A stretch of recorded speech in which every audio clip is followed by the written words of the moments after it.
a terrifying experience. It was nearly a fatal experience. It was December 1999, around 3 in the morning. While they slept, a 33-year-old schizophrenic broke into Friar Park and viciously attacked them both, stabbing George in the chest as many as 8 times. You might not want to admit it, but you were pretty feisty. Yeah.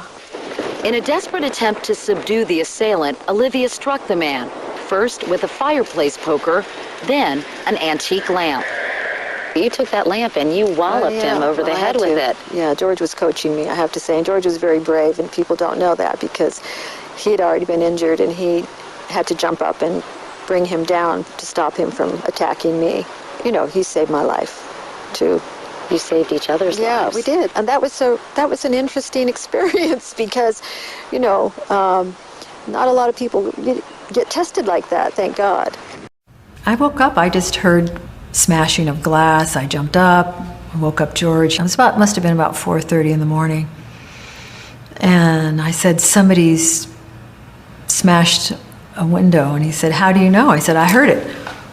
So he jumped up, and I ran to the door, and I locked the door. And he said, why are you locking the door? I said, why? Because I'm afraid. That's why I'm locking the door. He said, no.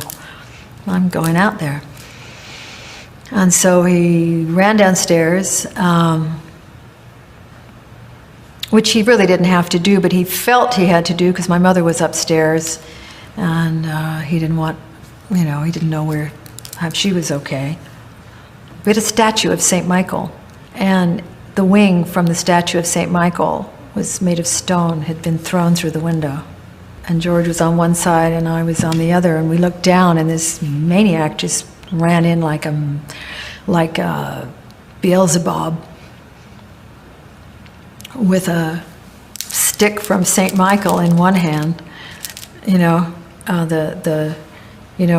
slays the dragon with his spear.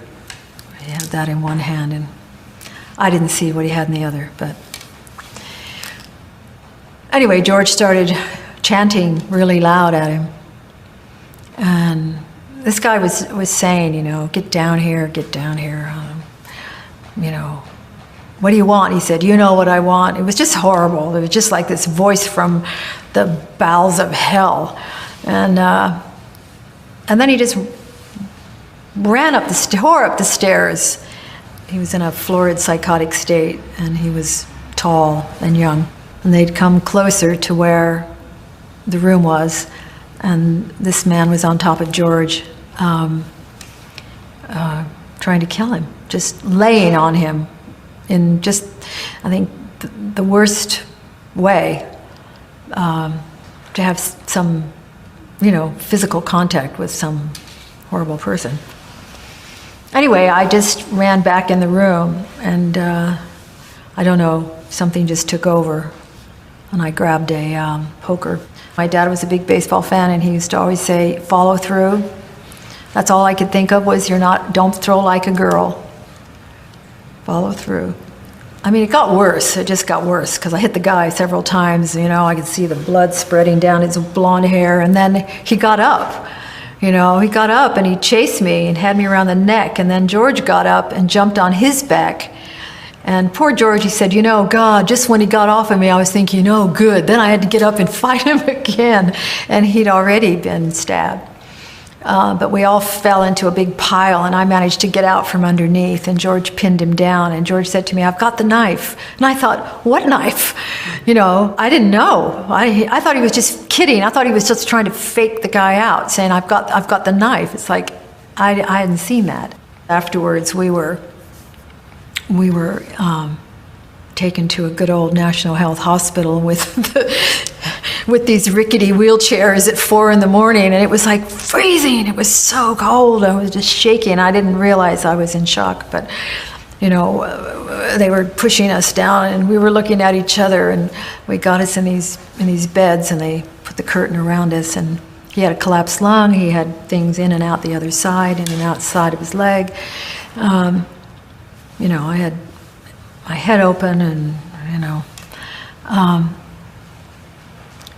but just looking into each other's eyes, our eyes must have been like said, what the hell was that? He said, I don't know. It's like, I never tried to kill anybody before. And I said, no, either did I. It's like, you know, but what, you know, obviously we talked about it a lot, and the next day George said, you know, I was lying there and I was thinking, I can't believe it, after everything that's happened to me, I'm going to be murdered. I'm being murdered in my own home. And since I'm being murdered and I'm going to die, I better start letting go of this life. And I better start doing what I've been practicing to do my whole life so that I can leave my body the way I want to. I was so defiant and so determined. Nothing was going to stop him from leaving his body and leaping as high as he could go.